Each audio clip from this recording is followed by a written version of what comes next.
Tantra's really big. It's very popular. You know, you sell the Tantra book, Sexual Secrets, and the Book of Secrets by Chopra, who imitated the title of a book that was out much before that, called The Book of Secrets by Osho. And even Rudolf Steiner, I think there's a book called The Vision of Love. You know, I'd like to say that in my poetry book I mentioned, without sex, none of us would be here, but without love, none of us would stay.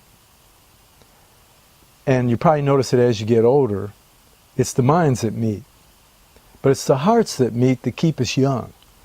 And I think it's like, you know, in love and sex, you know, it's kind of like you have this dance together and you play together, and like, you know, like two dogs dancing and frolicking in the yard, you know, like that, you know, and you know, or you can pick other insects or animals, you know, when it comes to sex, and maybe the animals are doing it better and keeping a better nest and everything than we are, you know.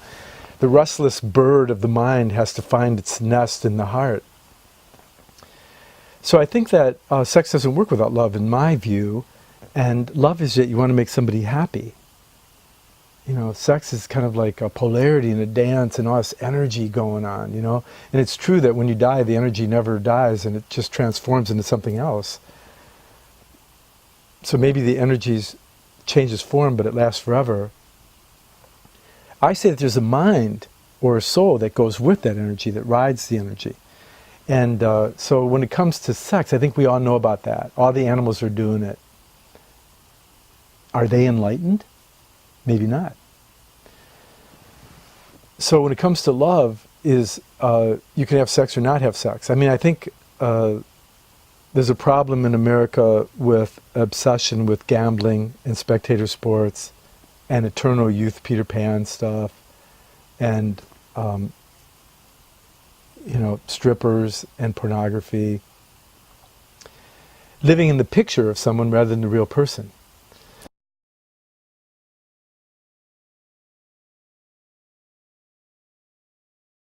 I think the idea of Tantra is transforming suffering and pleasure into enlightenment. And it was really the Dalai Lama, when I used to hang out with him a bit, before he got so popular, that he was the first guy to tell me about, you know, sitting in your heart. And I talk about it in my book, Astrological Aspects, the Art. I kind of play on what the Dalai Lama taught me about, you know, sitting in your heart and wishing for enlightenment and blessing everyone who suffers during any pleasure, including orgasm. That way the pleasure or the orgasm pushes the wish and bless, and I call it wish and bless. That you wish for enlightenment and you bless those. So you're eating something and it tastes really good, or the music or the sun comes through and the music comes through and you're having an epiphany and you feel really good right now, and you see somebody smiling at you and you say, I wish I had enlightenment, I bless everyone who suffers. And you can practice while you're eating. One of my first spiritual teachers, Philip Knight, said you should kind of practice when you eat food and you're real hungry and it explodes with flavor, stop chewing, and you know, and then you do a mantra or prayer or wish and bless, wish and bless. So I call it wish and bless.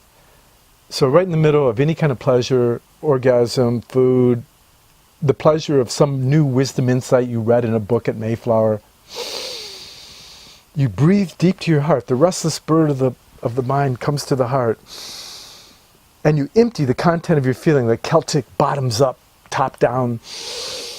You empty into your heart, and you secretly, you know, the other person's doing all the kissing and coming and whatever they're doing, and you're going, I wish I had enlightenment, I bless everyone who suffers.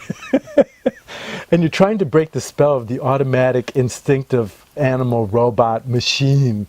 Because, you know, the vision of a human being is that we're machines, or we're robots, or we're animals. And we're really kind of virtues in the becoming and angels. And the full human being is all that and way more. It's an angel in the becoming, you might say, a virtue in the becoming. Jesus would say a God in the becoming, or do you not know you're gods in the becoming? Something like that. Or the Buddhist thing that you're a Buddha. You could be a Buddha. In qualities, in virtues, not the ego. So basically, to make it, you know, they asked Chogyam Trungpa, what's Tantra? And everybody had a really brilliant idea. And he said, it's 360 degrees around. That you would be selfless enough, I'm saying, you'd be selfless enough, quiet enough, listening well enough, that you can see all the way around you. You can see who everyone is. And you can see their moving and their stillness. A lot of relationships have too much stillness and they don't do enough stuff together, and somebody wants to do stuff and the other one doesn't. In some relationships, they're doing all this stuff together, but they never rest in each other's heart. You can never rest with certain people. You know, they're on medications or whatever, they're on drugs or something. They're always moving. And so relationships are this balance between stillness and movement, like the I Ching, broken line, long line. It's kind of like that. Tantra basically is creating the emptiness of space within yourself in stillness, and then you can see how everything moves. It's elementary, Watson. Thanks for asking that question.